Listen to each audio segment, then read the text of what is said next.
بہت سارے لوگ ایسے ہوتے ہیں جو سمجھدار بھی ہوتے ہیں، معاملہ فہم بھی ہوتے ہیں، مدبر بھی ہوتے ہیں۔ اللہ تبارک و تعالیٰ نے انہیں بصیرت کی روشنی بھی دی ہوتی ہے، لیکن بعض چیزوں کی طرف ان کی توجہ نہیں ہوتی۔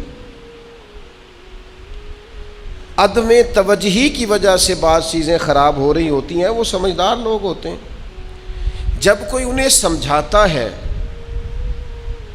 قائل کرتا ہے، پیغام دیتا ہے، تو یہ ضروری نہیں ہے کہ آپ یہی سمجھیں کہ یہ میرا استاد بن گیا ہے۔ یوں کیوں نہیں سمجھ لیتے کہ میری توجہ کرا رہا ہے؟ آپ کے کرتے پر آگ لگ گئی ہے اور کسی نے شور مچا کے آپ سے کہا ہے کہ آپ کے کرتے پہ آگ لگی ہے، تو ایسا تو نہیں تھا کہ آپ آگ کے نقصانات سے آگاہ نہیں تھے، یا آگ جو نقصان پہنچائے گی اور جو تباہی مچائے گی اس تباہی کا پتہ نہیں تھا، صرف توجہ نہیں تھی، آگ لگی ہوئی ہے۔ اب وہ جس شخص نے آپ کو شور مچا کے، آواز دے کر، بار بار رولا ڈال کر، احتجاج کر کے آپ کی توجہ کرائی ہے، تو وہ آپ کا استاد نہیں، وہ آپ کو آگ کے نقصانات نہیں بتا رہا۔ وہ صرف آپ کو یہ کہہ رہا ہے کہ بھئی آپ کی توجہ نہیں، آپ کے کرتے پہ آگ لگ گئی ہے، اگر نہ بجھی تو آپ کا نقصان کرے گی۔ تو خیر کا پیغام دینا، معاشرے کے اندر لوگوں کو نیکی کی طرف مائل کرنا، اس کا یہ معنی کیوں نہیں کر لیا جاتا کہ بھئی ہم سمجھدار بھی ہیں، معاملہ فہم بھی ہے، تو مجھے کیوں سمجھا رہا ہے؟ تو آپ اس کا یہ معنی کر لیں پیغام حق دینے کا کہ میری توجہ کرائی جا رہی ہے، مجھے سمجھایا جا رہا ہے، مجھے بتایا جا رہا ہے، مجھے بتایا جا رہا ہے کہ وہ جناب آپ کی تھوڑی سی توجہ ہٹنے کی وجہ سے فلاں معاملے میں نقصان ہو رہا ہے۔ یہ نام دے لیں آپ، لیکن خیر کا پیغام دینا بھی شروع کریں، اور اگر کوئی پیغام دے تو اسے قبول کرنا بھی شروع کریں۔ خطبہ جمعہ حضرت عمر ہی دیا کرتے تھے اپنے دور خلافت میں، لیکن آپ نے خطاب کیا تو ایک خاتون نے توجہ دلائی کہ حضرت یہ بات آپ نے مہر کے بارے میں اس طرح کی ہے، حالانکہ قرآن مجید میں تو اس کا حکم اس طرح سے ہے۔ تو وہ آیتیں حضرت عمر کی نظر سے گزر چکی تھیں، لیکن کئی دفعہ بندے کی بات کرتے ہوئے توجہ، آپ ایک لفظ بولتے ہیں سبقت لسانی، یعنی گفتگو کرتے آپ کی مفہوم سے آگے آپ کی بات بڑھ گئی، آپ کی زبان آگے نکل گئی، اس کو کہتے ہیں سبقت لسانی، یعنی زبان نے تیزی دکھا دی، جو آپ کہنا چاہ رہے تھے وہ نہیں کہا اور کچھ اور کہہ گئی، آپ اس کو سبقت لسانی بولتے ہیں۔ تو حضرت عمر رضی اللہ تعالیٰ عنہ نے فوری طور پر اس کو قبول کیا، اور قبول بھی بڑے حسین لفظوں میں کیا، دلیر بڑے تھے نا حضرت عمر، تو کسی بات کو بھی لیتے تھے تو کشادہ سینے کے ساتھ لیتے تھے، فرمانے لگے دیکھ لو بھائی، ایک مرد نے خطا کی ہے اور ایک عورت ٹھیک کہہ رہی ہے، ایک مرد سے غلطی ہو گئی اور ایک عورت نے درست کہا ہے۔ تو میرے عزیز، اچھی بات کہہ دینا خیر۔ اچھا، کچھ لوگوں کو بخار بھی چڑھ جاتا ہے تقریر کرنے کا، وہ بھی درست نہیں ہوتا، وہ ہر وقت ہی مطلب وہ اس چکر میں پڑ جاتے ہیں کہ میں بہت بڑا دائی ہوں، یہ انداز بھی درست۔ آپ معتدل اور معقول انداز میں پیغام دیں، یعنی اگر آپ کے ذہن کو بات چڑھ گئی ہے نا کہ میں بڑا سیاںا ہوں، تو پھر تو آپ خود قابل علاج ہیں، پھر تو آپ کو خود تربیت کی ضرورت ہے۔ ایک ہوتا ہے خطیب بننا، مقرر بننا، واعظ بننا، ایک ہوتا ہے دین کا دائی بننا۔ وہ جو دائی ہوتا ہے نا دین کا، اس کا کام تو دعوت دینا ہے، اس کو کوئی نیا نقطہ دے کر داد نہیں لینی قوم سے، اسے اپنی خطابت کے جوہر دکھا کر اپنی ویلیو مارکیٹ میں بلند نہیں کرنی، بلکہ اس شخص کو دین کی طرف لوگوں کو بلانا ہے۔ تو وہ کیا کرتا ہے؟ وہ گھائل نہیں کرتا، وہ مائل کرتا ہے، وہ چیر کر پھاڑ کر سینے اور کلیجے کو چاک کر کے آپریشن نہیں کرتا، بلکہ وہ قائل کر دیتا ہے کہ تیرا علاج بالغذائی کر دیتے ہیں، تجھے تھوڑا سبق پڑھا دیتے ہیں، یہ کھا لیا کر، یہ چھوڑ دیا کر، اس وقت سو جایا کر، اتنی تیرا علاج تھوڑی تیری تربیت کے ساتھ کر دیتے ہیں۔ اور اس بات کو پسند بڑا کیا ہے کہ آپ دعوت دین دیں، آپ پیغام حق دیں، آپ معاشرے کے اندر وہ بولی بولیں جس بولی سے لوگوں کا ذہن مائل ہو دین کی طرف، آپ وہ توجہ لوگوں کی توجہ کرائیں کہ جو مائل ہو۔ یعنی کسی نے سفید لباس پہن کے داڑھی رکھ لی ہے تو آپ اس کو شاباشی دیں کہ یار کیا خوبصورت انداز ہے، آپ کا یہ کہنا اس شخص کو، کسی کو مسجد آتا جاتا دیکھیں تو پذیرائی کریں اس کی، لیکن کسی جگہ آپ کسی شخص کو دیکھیں کہ اس نے اپنے منہ سے کوئی غلط لفظ نکالا ہے تو آپ اسے تنہائی میں سمجھائیں کہ تیری شخصیت کے ساتھ اس جملے نے میچ نہیں کیا۔ میں اللہ تعالیٰ مجھے معاف فرمائے سمجھانے کے لیے عرض کرتا ہوں، ایک دوست سے کچھ شناسائی ہو گئی، وہ انسپیکٹر تھے۔ ایک دفعہ انہوں نے، ہم اس علاقے میں گئے ہوئے تھے تو انہوں نے دعوت دی کہ آپ چائے پی لیں۔ تو جیسے ہی ہم پہنچے تو وہ دروازے پہ تھے تو سگریٹ لگایا ہوا تھا۔ اب وہ BBA اس نوجوان کی تعلیم ہے، اللہ نے اعزاز دیا ہے، پرسنالٹی بڑی اچھی ہے، عمدہ ہے، سنجیدہ ہے، اور مزید محنت کر رہے ہیں، آگے بڑھنے کا ارادہ ہے، اگلی منزلوں کے مسافر ہیں۔ تو وہ جیسے ہی میں نے ان سے ملاقات کی، بغل گیر ہوئے، خیر میری طرف دیکھ کے سگریٹ تو انہوں نے پھینک دیا، تو میں نے کوئی زیادہ بات نہیں کی۔ تو جب بغل گیر ہوئے تو میں نے ان کے کان میں کہا، یار ساری باتیں اپنی جگہ پر یہ سگریٹ آپ کی پرسنالٹی سے میچ نہیں کیا، یعنی جو آپ کی شخصیت کی خد و خال میرے ذہن میں ہے نا، اس پہ نا یہ جو 2 انگلیوں میں سگریٹ تھا نا، یہ میچ نہیں کیا، یعنی کوئی پھبی نہیں گالا، نہیں کوئی مزہ نہیں آیا۔ آپ مطلب BBA کیا ہوا ہے، یہاں کوئی قلم ہوتا تو ذرا رنگ تھوڑا سا نا ڈیسنٹ قسم کا ہونا تھا، ذرا انداز تھوڑا سا نا خوبصورت ہوتا، مزہ آتا، اور آپ کے پاس کوئی قانون کی کتاب آپ کے ہاتھ میں ہوتی تو کیا خوبصورت لگتے آپ اپنی شخصیت کے خد و خال کے، کیسا خوبصورت اللہ نے آپ کو نوازا ہے۔ وہ اتنے سے لفظ، اور وہ بھی شاید 2-4 جملے، زیادہ نہیں، چائے پی بیٹھے رہے، بات ہو گئی، ختم ہو گئی، زمانہ گزر گیا۔ 4-5 سال کے بعد دوبارہ ملاقات ہوئی، کسی موقع پر جمع ہوئے، باتیں ہوتی رہیں، اٹھنے لگے تو کہنے لگے کوئی نصیحت ہی کر دیں۔ اور میں نے کہا میں نے کیا نصیحت کرنی ہے، آپ سمجھدار آدمی ہیں۔ کہنے لگے 4 سال پہلے گلی میں کھڑے ہو کے آپ نے کہا تھا سگریٹ آپ سے میچ نہیں کرتے، اللہ کی قسم دوبارہ ہاتھ نہیں لگایا کبھی۔ اچھا میرا نہیں خیال تھا ایسا کہ یوں ہوگا، لیکن پھر سوچتے ہیں کہ اللہ کہتا ہے تو کہہ تو دے، اثر تو میں نے پیدا کرنا ہے، تو بولتا بھی نہیں، تو کہتا بھی نہیں، تو کسی کو پیغام ہی نہیں دیتا، کہہ تو صحیح۔ دل تو اللہ پھیرا کرتا ہے، کسی کے بس بھی نہیں وہ کسی کے دل پر اثر کرے۔ قرآن مجید سورہ حامیم سجدہ، ومن احسن قولا ممن دعا الی اللہ، میرا رب فرماتا ہے اس سے زیادہ کس کی بات خوبصورت ہے جو لوگوں کو اللہ کی طرف بلاتا ہے، اس سے زیادہ کسی کی سونی، ومن احسن قولا ممن دعا الی اللہ، اس سے بڑھ کر کسی کی بات سونی نہیں ہو سکتی جو لوگوں کو رب کی جانب دعوت دیتا ہے۔ سب سے سونی باتیں وہ کرتا ہے جو اللہ کی جانب لوگوں کو بلاتا ہے۔ کسی درویش کی تقریر اثر پذیر ہوتی تھی تو کسی نے ان سے کہا آپ باتیں بڑی اچھی کرتے ہیں، تو اس نے کہا اپنی نہیں نہ کرتا میں بلبل خوش لہجائے گلزار نبی ہوں، میٹھی میری باتیں ہیں کیونکہ نمک خار نبی ہوں۔ اس سے زیادہ پیاری بات بھی کسی کی ہو سکتی ہے جو لوگوں کو اللہ کی طرف بلائے، وعامل صالحا، اور نیک عمل کرے، خالی دعوت نہ دے، خود عامل بھی ہو اس پر۔ وقالا اننی من المسلمین، اور یہ کہے کہ میں مسلمان ہوں۔ سب سے خوبصورت بات اس بندے کی ہے، اللہ کا قرآن فرماتا ہے جو لوگوں کو دین کی طرف دعوت دے، جو لوگوں کو اللہ کی جانب بلائے اور خود بھی عمل صالح کرے اور کہے کہ میں الحمدللہ، آپ کہتے ہیں یہ تو بڑا آسان کام، میں کہہ دینا میں مسلمان ہوں، آج آسان ہے، حضرت بلال کے دور میں بڑا مشکل تھا، آج آسان ہے، حضرت صہیب رومی کے زمانے میں بڑا مشکل تھا، آج آسان ہے۔ حضرت عمار ابن یاسر نے جب کہا تھا میں مسلمان ہوں تو بڑی مشکل آئی، آج آسان ہے کہنا میں مسلمان ہوں، لیکن جب یہ اعلان حضرت جناب سلمان فارسی نے کیا تھا تو حالات اور تھے۔ آج آسان ہے ڈٹ کے کہنا، اعلان کرنا کہ وقال اننی من المسلمین، میں مسلمان ہوں، لیکن جب حضرت ابو ذر غفاری نے کہا تھا تو حالات اور تھے۔ آج سوکھا ہے، مولا علی کے دور میں بڑا اوکھا تھا۔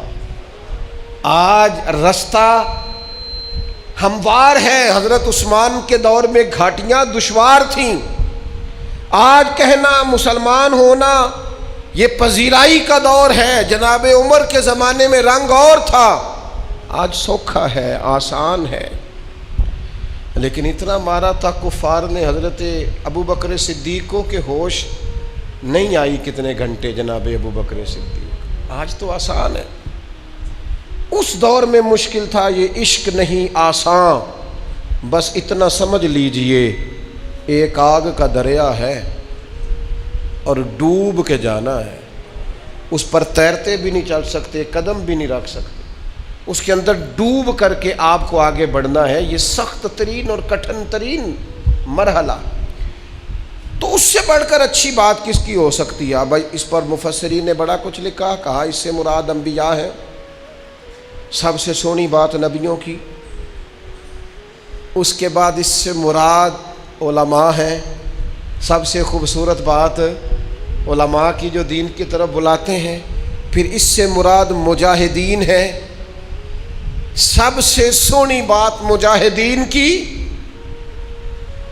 جو کہتے ہیں کہ آ جاؤ دین کی طرف، نہیں تو پھر جہاد تو ہوگا اعلاء کلمت الحق کے لیے۔ اور سیدہ عائشہ صدیقہ رضی اللہ تعالیٰ عنہ فرماتی ہیں یہ جو آیت ہے نا وَمَنْ أَحْسَنُ قَوْلًا مِّمَّنْ دَعَا إِلَى اللَّهِ، سیدہ عائشہ فرماتی ہیں اس سے مراد وہ لوگ ہیں جو اذانیں پڑھتے ہیں۔ اللہ کہتا ہے سب سے سونی دعوت اس بندے کی ہے جو اذان پڑھتا ہے، جو کہتا ہے حی علی الصلاۃ حی علی الفلاح۔ سب سے خوبصورت یہ لوگ خیر کا پیغام دیں، اپنے انداز سے، اپنے لہجے سے، اپنے شب و روز سے پیغام خیر دیں۔ دیکھو آپ کے ذمے کہہ دینا ہے، اللہ تبارک و تعالیٰ اس میں اثر پیدا کر دے گا۔ دوستوں کی محفل میں، دوستوں کی مجلس میں، اپنوں بیگانوں کی میٹنگز میں خیر کی بات کہیں، اپنے لب و لہجے سے۔ ہمارے ہاں یہ ہوتا ہے لوگ مفاد کی بات کرتے ہیں، دین کی بات نہیں کرتے، اپنی ذات کی بات کرتے ہیں، خیر کی بات نہیں کرتے۔ یہ دیکھتے ہیں کہ میرا بھلا، میرے شعبے کا، میرے مال کا کس بات میں نفع ہے وہ بات کرتے ہیں، خیر کی بات نہیں کرتے۔ یاد رکھیے گا خیر کی بات کرنا، اچھائی کا درس دینا۔ نبی پاک صلی اللہ تعالیٰ علیہ وسلم نے صحابہ کرام علیہم رضوان کو نا رستوں میں بیٹھنے سے منع فرمایا، اور فرمایا اگر بڑا ضروری ہو نا رستوں میں بیٹھنا تو پھر رستوں کا حق بھی ادا کیا کرو۔ یا رسول اللہ صلی اللہ تعالیٰ علیہ وسلم رستوں کا حق کیا ہے؟ تو محبوب فرمانے لگے رستوں کا حق پہلا یہ ہے کہ نظریں نیچی رکھو، دوسرا یہ ہے کہ اگر کوئی تکلیف دہ چیز رستے میں پڑی ہو تو اسے ہٹا دو، تیسرا حق یہ ہے کہ کوئی بندہ کے سلام لے رستے میں تو اس کا جواب دو، اور چوتھا حق یہ ہے کہ نیکی کا حکم دو اور برائی سے منع کرو۔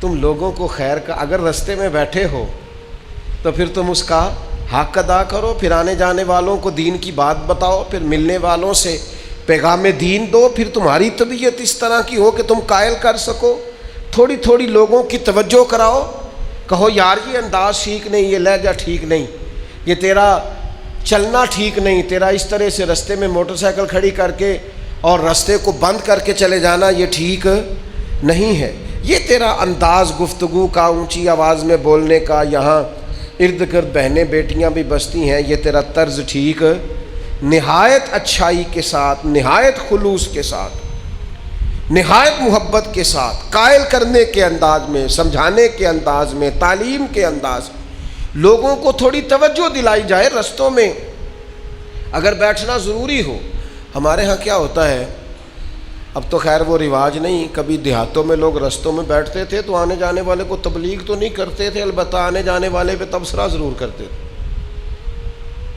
اس پر گفتگو ضرور کرتے تھے، اس کی کمزوریوں کو بھی معاذ اللہ ڈسکس کر لیتے تھے، حالانکہ حق یہ ہے کہ آنے جانے والے کو دین کی تبلیغ کی جائے۔ دوسری روایت سنیے، یہ بھی بخاری میں موجود ہے، نبی پاک صلی اللہ تعالیٰ علیہ وسلم نے فرمایا انسان کی جو آزمائش ہے وہ اس کے اہل و عیال میں ہے، اس کے مال میں ہے اور اس کے پڑوسیوں میں ہے۔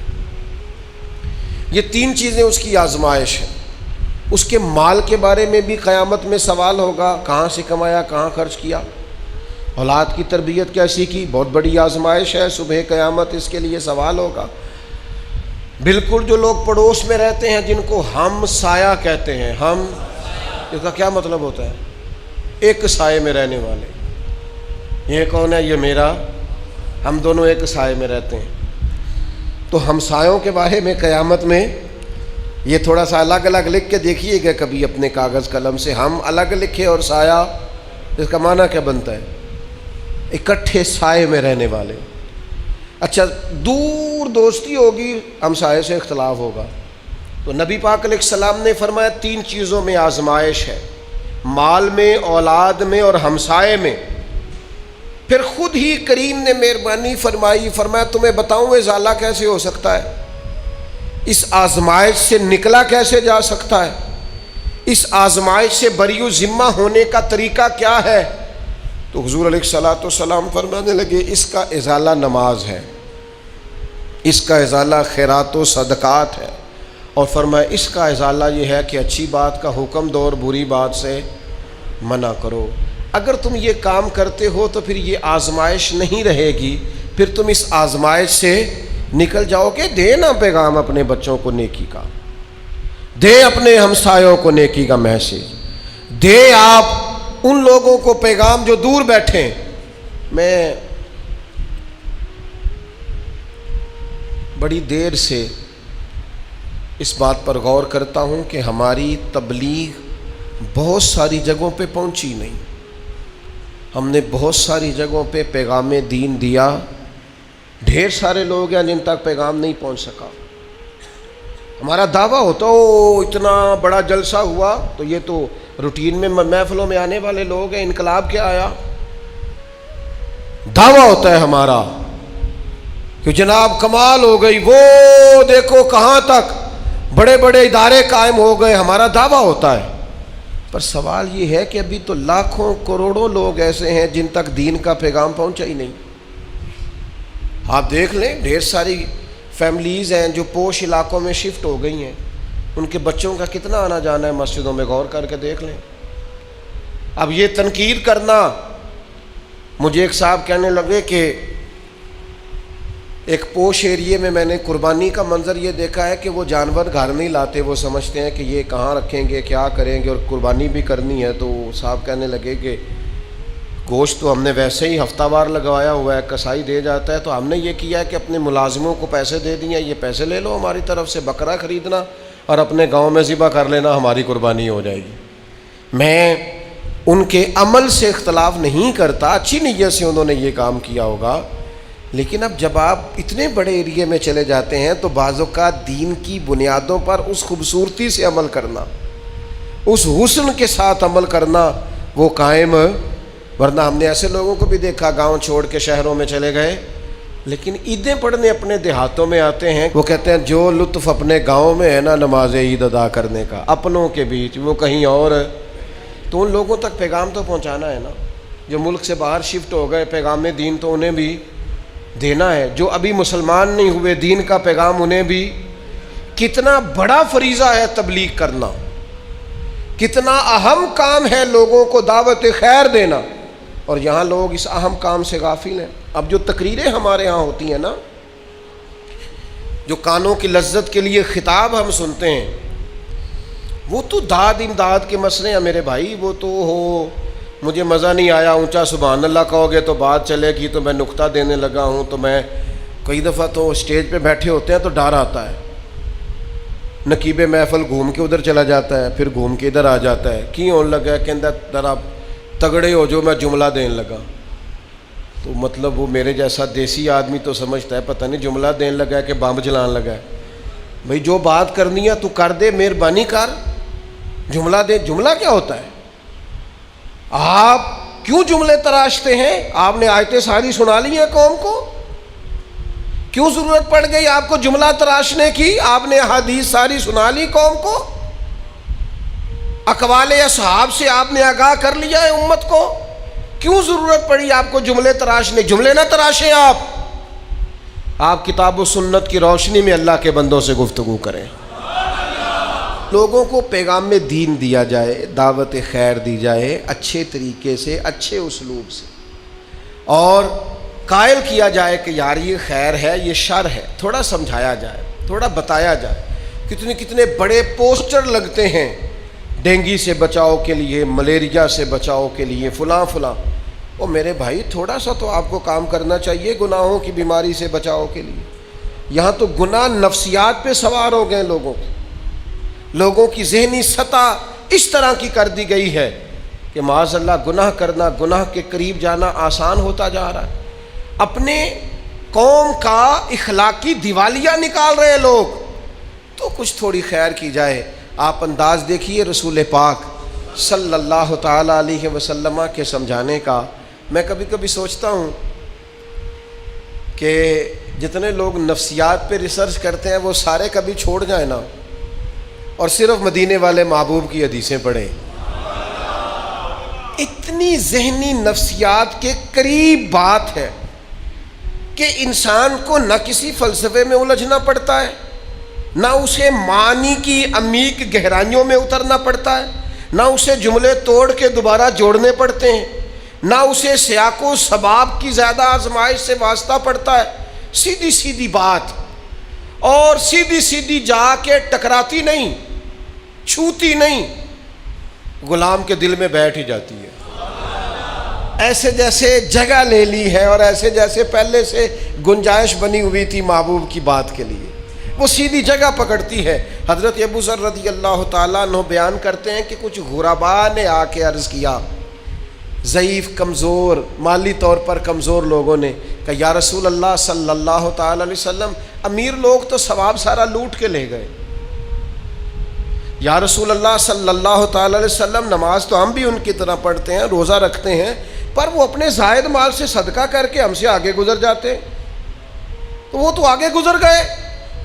تو کہتے ہیں حضور سید عالم علیہ السلام نے بات سنی تو حضور تو موتی رولنے لگے حکمت کے۔ کریم فرمانے لگے تمہارا کیا خیال ہے، تم پیچھے رہ گئے ہو صدقے میں؟ حضور فرمانے لگے تمہارے لیے بھی صدقہ ہے، ہر چیز صدقہ ہے۔ یا رسول اللہ کیا کیا؟ فرمایا تسبیح پڑھنا بھی صدقہ، تکبیر کہنا بھی صدقہ، تعریف کرنا بھی، کیا مطلب، سبحان اللہ کہنا بھی صدقہ، اللہ اکبر کہنا بھی صدقہ، لا الہ الا اللہ پڑھنا بھی صدقہ، الحمدللہ کہنا بھی صدقہ۔ اور حضور فرمانے لگے نیکی کا پیغام دینا بھی صدقہ، گناہ سے منع کرنا بھی صدقہ۔ تو لو نا ہر وقت لوگوں کو پیغام دین دو۔ تھوڑا سا نا کسی کام کے لیے بھی انسان کو نا تھوڑی مشقت کرنی پڑتی ہے، کوئی بھی دنیا کا آپ کام۔ یہ واعظ و نصیحت ہے، ممبر پر بیٹھنا ہے، بہت سارے لوگوں سے کہتے ہیں آپ بات کریں، کہتے ہیں جھجک بڑی آتی ہے، تو میں کہتا ہوں ٹھیک بھی ہو جائے گی وقت کے ساتھ، آہستہ آہستہ جھجک بھی اتر جائے گی۔ آپ لوگوں کو تھوڑا تھوڑا توجہ تو دلائیں، تھوڑا قائل تو کریں، تھوڑی طبیعت تو لوگوں کی مائل کریں۔ کہہ دیتے ہیں کئی دوست، اور وہ جو کہتے ہیں وہ حق پر ہوتے ہیں۔ یہ آپ نے اس نوجوان سے تکبیر کہلا دی ہے، ایک تو اس نے پینٹ پہنی ہوئی ہے، اوپر سے داڑھی چھوٹی ہے، اور اوپر سے سر بھی اس کا ننگا ہے، تو اس سے آپ نے اقامت کہلوا لی، یہ بڑا غلط کیا۔ تو میں کہتا ہوں اسے شروع تو کرنے دو، آنے تو دو نا، تدریجاً ساری چیزیں ٹھیک۔ نبی پاک علیہ السلام تدریجاً دین بتانے کا حکم دیتے تھے۔ تدریج مشکل لفظ ہے، حدیث پاک سناؤں گا تو آپ کو آسان لگے گا۔ تدریج کے ساتھ، یکدم نہیں، تدریج سے۔ نبی پاک علیہ السلام نے صحابہ کو بھیجا، فرمایا جب تم جاؤ گے نا پیغام دین دینے غیر مسلموں کے پاس، تو سب سے پہلے صرف انہیں توحید کی بات کرنا، انہیں کہنا اللہ پر ایمان لائیں، رسول اللہ پر ایمان لائیں صلی اللہ علیہ۔ فرمایا جب وہ یہ مان لینا تو پھر انہیں کہنا نماز پڑھو۔ کوئی نہیں سمجھ آئی آپ کو؟ نماز فرض ہے نا دین میں، لیکن جاتے ہی نماز کی بات نہ کرنا، پہلے کہنا کلمہ پڑھیں، مسلمان ہو جائیں تو آپ کہنا نماز پڑھیں، اور فرمایا جب نماز کے عادی ہو جائیں تو پھر زکوٰۃ کی بات کرنا، اور فرمایا جب وہ زکوٰۃ دینے لگے اور تمہیں کہیں کہ یہ مال ہے، بکریوں میں اور اونٹوں میں اور جانوروں میں اکثر زکوٰۃ لی جاتی تھی، تو حضور فرمانے لگے زکوٰۃ لینے جاتا تو ان کا عمدہ مال نہ نکال کے لے آنا، حالانکہ بہترین مال خرچ کرنے کا حکم ہے نا۔ اس تدریج میں مرتب کر کے آہستہ آہستہ لوگوں تک دین پہنچانا. فرمایا بہت شاندار ان کی بکریاں جانور نہ لے آنا, تم مکس مال لے آنا اور انہیں کہنا کہ یہ وہ ہے جو ہم امیروں سے لے کے غریبوں کو دیں گے.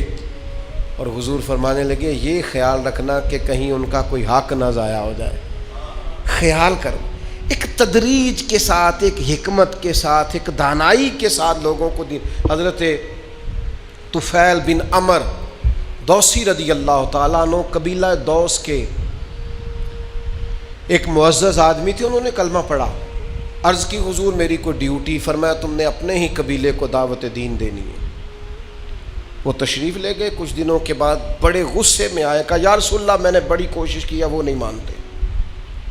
ایک بندہ بھی بات ماننے کو, آپ کریں دعا وہ سارے تباہ ہو جائیں. رسول پاک علیہ الصلوۃ والسلام کو اللہ تعالیٰ نے وہ بردباری دی تھی کہ کئی دفعہ نا جب حضور اس طرح مسکراتے ہیں اور ہم کتابوں میں پڑھتے ہیں نا کہ نبی کریم تسلی دہی, پیار کیا اور پھر حضور مسکرائے, اوہ ہو تو دل کرتا ہے اس مسکراہٹ پر بندہ جان قربان کر دے. محبوب زیر لب مسکرائے اور حضور نے فرمایا چلو ٹھیک ہے, اگر تمہیں ناراض کیا ہے تو کر دیتے ہیں دعا ان کے لیے. تو کریم نے ہاتھ اٹھا کے دعا کی, کہا اے اللہ طفیل بن عمر کے قبیلے والوں کو ہدایت عطا فرما دے, مہربانی کر ہدایت دے دے. حضور نے دعا دی اور پھر فرمایا آپ نہ واپس جائیں, پھر سے تبلیغ کریں, انہیں پیغام دیں. اور ساتھ رسول کریم نے فرمایا بات ان کے ساتھ نرمی سے کرنا, بات ان کے ساتھ لہجہ نرم رکھنا.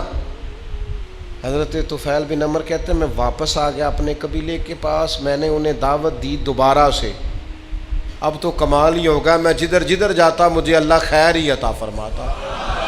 7 ہجری میں حضرت طفیل بن عمر واپس آئے اور 70 بندے ساتھ تھے اور 70 قبیلوں 70 خاندانوں کے لوگ تھے. اللہ نے اتنے گھروں کو کلمہ پڑھنے کی توفیق عطا فرمائی. ہمارے ہاں نا کچھ لوگوں کو اگر دعوت دین دینی پڑے تو ان کا لہجہ اتنا سخت ہوتا ہے کہ بلیٹ اتنے زخم نہیں کرتا. ان کے اگر کوئی بندہ قابو آ گیا نا مطلب تو پھر تو ہو وہ دعوت دین دینے کے نام پر نا اس طرح کا لہجہ اختیار کرتے ہیں جیسے مطلب اللہ خیر کرے سب سے بڑی ولی اللہ اس وقت یہی ہے. آپ دعوت دیں اور لہجہ. ہارون رشید کسی مولانا صاحب کے پیچھے جمعہ پڑھنے چڑھے گئے, ان کو بھی احقاق حق یاد آ گیا بادشاہ دے کے, جو ہو سکتی تھی کی ہارون رشید کے ساتھ, حد کر دی. گردن جھکائے بیٹھا رہا بیچارہ, کیا کر سکتا تھا. جمعہ ختم ہوا تو کہنے لگا مولانا ایک سوال پوچھنا تھا, میں زیادہ برا ہوں کہ فرعون زیادہ برا تھا؟ تو مولانا کہنے لگے نہیں برا تو فرعون ہی تھا. تو کہا اللہ نے تو قرآن پاک میں حضرت موسیٰ علیہ السلام سے کہا تھا فرعون کے پاس جانا تو ذرا نرمی سے بات کرنا. تو آپ نے تو میرے سے اتنی سختی کی کہ میں پریشان ہو گیا تھا, کہیں فرعون سے آگے تھوڑی نکل گیا میں. تو مولانا کہنے لگے نہیں وہ بس وہ بات کرتے ہو گئی. تو فرمانے لگے چلیں تھوڑا ہاتھ ہولا کر لیں, میں اتنا برا تو نہیں جتنے فرعون اور نمرود تھے, تھوڑی مہربانی کریں, تھوڑی سی نرمی کا حقدار میں بھی ہوں, میرے ساتھ بھی تھوڑا سا آپ پیار کر لیں. لیکن وہ چونکہ مائع کا ہاتھ میں ہوتا ہے اور مقصود یہ ہوتا ہے کہ تھوڑا سا نا زور لگانا چاہیے, تھوڑی شدت ہونی چاہیے.